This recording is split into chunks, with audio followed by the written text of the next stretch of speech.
Miami right now.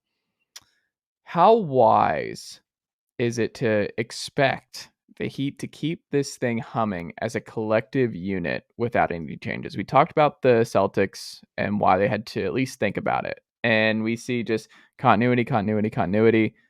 But they are still dipping their toes in other guys. They're seeing like, oh, what's the KD offer look like? What can we do? Like Pat Riley and company are always looking at their options, but also totally content with where they're at. But I just think of it is so interesting because so much has been asked of Jimmy the last couple of years, and he has burned a lot of rubber, lot of time and a lot of minutes in Miami. And I love Jimmy to death. And I look at this team and I just wonder, they're going to basically run it back with the same guys. This is the same core, the same pieces, like not even just same core, same depth, same rotation guys. Like this is going to look nearly identical to the team that was right there once again at the precipice of making the NBA finals. But we just don't see this very often where you build off the bubble. You go to the NBA finals in the bubble and then you don't, like, ever since we just haven't seen the fall off yet of just the mileage catching up to Miami. It just hasn't happened. Do you start to wonder if it's this year where that starts to that balance becomes due in Miami? Yeah. That to me is sort of the overwhelming sentiment with the Heat is it just sort of feels like at some point the limping just turns into falling over, right? Yep. Where you're limping to the finals over and over. Yeah, Jimmy Butler bent over near the stanchion. Yeah. Just like at some point the wheels just got to come off, right?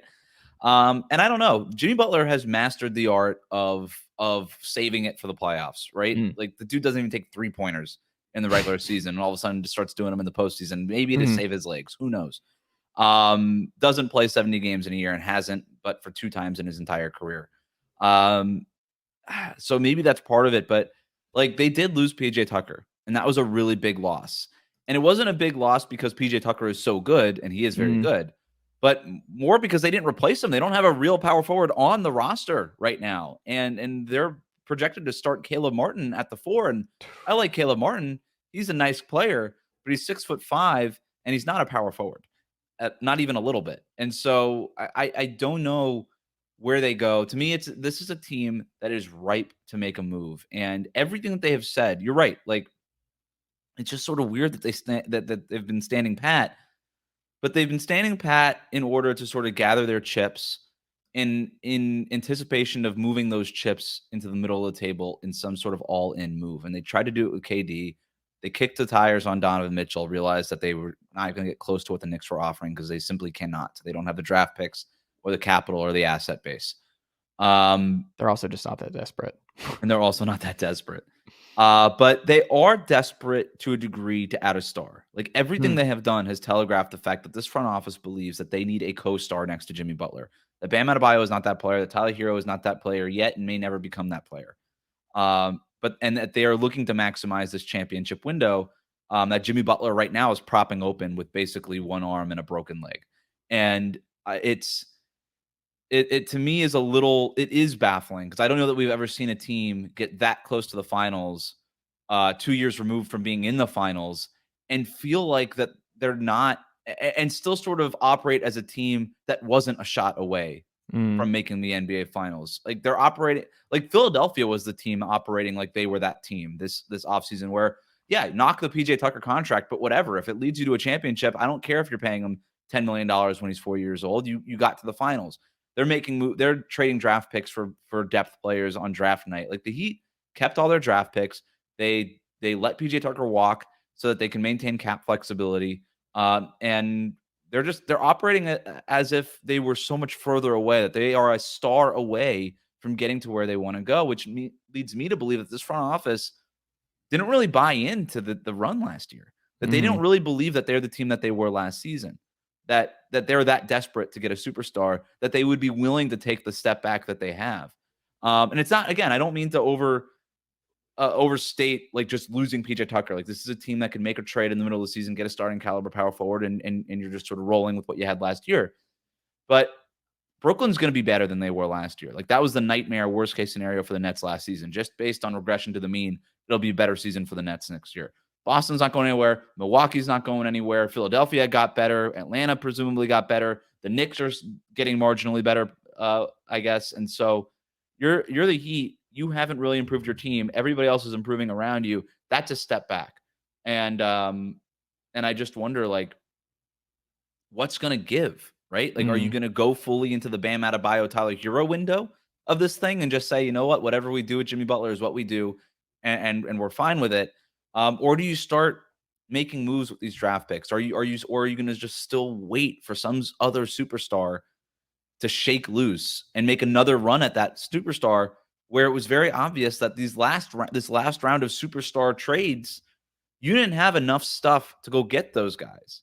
And so are you going to hold on to your limited amount of resources anyway and potentially waste this opportunity? I don't know. It's a crazy predicament that the Heat front office is in, but just based on their actions, it feels like they're waiting for another shot at another superstar. Do you think they call the Lakers about AD and LeBron with Bam and Hero and company? I wonder if they would call about Anthony Davis. Right? I just don't know what it would cost. Like, would you really part with Bam Adebayo for Anthony Davis, given that that Bam is like what 5 years younger and much less injury prone? Like, that's a tough deal to make. And that, again, like you had Kevin Durant right there in front of you, and you weren't willing to part with Bam Adebayo for Kevin It reminds Durant. me of the So Kevin Durant, Jaylen Brown thing. right. And it's like, so if you're not going to trade Bam for KD, who is a clear, like that guy maximize, if you put KD and Jimmy Butler together, there is a way to maybe figure it out. Now, yeah, you have two older players with some injury, some complicated injury history that would be troublesome and stuff like that. And one injury and you're done. Like you have no depth anymore. And Bam is the fulcrum of that defense. But I don't know. Like if you didn't move Bam for KD, you're not gonna. I have a hard time seeing Pat Riley moving Bam for Anthony Davis. Well, speaking of Bam, like this is also something to monitor, right? Like, do we just assume he and Hero are just happy with their roles and what they're asked to do in this Miami offense year over year? Like, are we just assuming that they're gonna be fine with just how they're used in Miami for another year? What would be your guess on how they see their roles and how likely they are to be happy for another full year in Miami? I think Bam's good. Bam's Okay. happy with his role. I have no issues with that. No concerns. The Tyler Hero thing is interesting because he basically said at the end of the season press conference that he expects to start next year, that he feels that he has already earned that starting job. And then Pat Riley spoke like a week or two after that and was like, you haven't earned it, basically. And I'm paraphrasing here, Mm. but said that he has to get much better on defense and all these other things. And so Tyler Hero is going to have to win that starting shooting guard spot in training camp. Hmm. And I do think that there's a decent amount of pressure being applied to Miami's front office for Tyler Hero to start. And I also think that there's a motivation by Miami's coaching staff and front office to see what it looks like for Tyler Hero to start at the 2 guard. But if Tyler's not starting next year and he's coming off the bench again, that's something that would be a concern if you're the Heat's front office, because you want to keep this guy happy. And he clearly wants to start. He has been very public about that. He's told me that like on one-on-one interviews multiple times, as well as Mhm. other reporters and people in the media. So he hasn't been shy about it. And I do wonder, like, if the Heat don't give him that opportunity, does he start to look for that opportunity elsewhere? He's also due for an extension before the start Mhm. of the season. All indications are that they will give him that extension that's going to pay him somewhere around $20 million a year or north even of that. All right, you're going to bring that guy off your bench? No, you're not. At some point, the $20 million a year player is going to start for you. And so I think all the stars are aligning for Tyler Hero to start. So that to me is less of a concern. The biggest concern is what does that look like? Because they tried starting him a couple years ago, granted at the point guard position over Goran Dragic. Within 2 weeks, he basically failed the exam and he went back to the bench, and Goran Dragic went back into the starting lineup. I think with Kyle Lowry there, he's not going to take his spot there, but I think he's a 2 guard. I think that's been pretty obvious.